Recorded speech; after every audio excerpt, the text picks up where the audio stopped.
In 1942, 3 years into the Second World War, the U.S. Army launched its first paratrooper training program.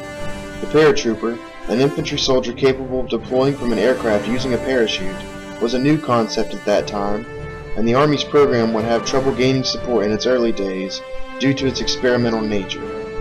Facing a severe lack of training resources, the Army established the first airborne companies, the most famous of these being Easy Company of the 101st Airborne.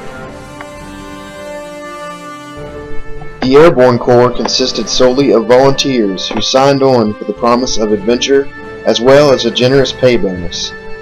While airborne soldiers had differing levels of experience and education, each was hand-picked by their commanders for their exceptional physical and mental toughness. Designed to be an elite and mobile fighting force, airborne soldiers endured the Army's harshest training for several years in order to prepare for the invasion of a German-held Europe in the year 1944.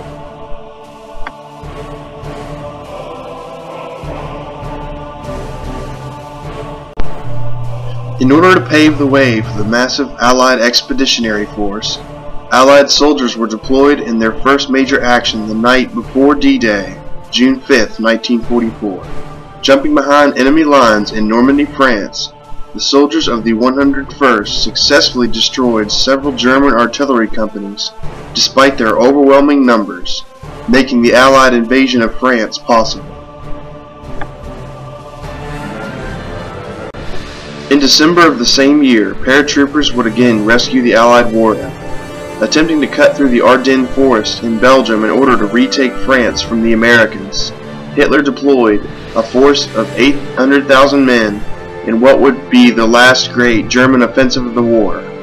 The men of Easy Company, cut off from air supply due to a series of winter storms and sub-zero temperatures, successfully prevented the German advance until reinforcements arrived, effectively ending the German advance once and for all. Despite massive casualties throughout the war, the 101st ensured Allied victory in World War II, making the airborne soldier a staple in the American military to this day.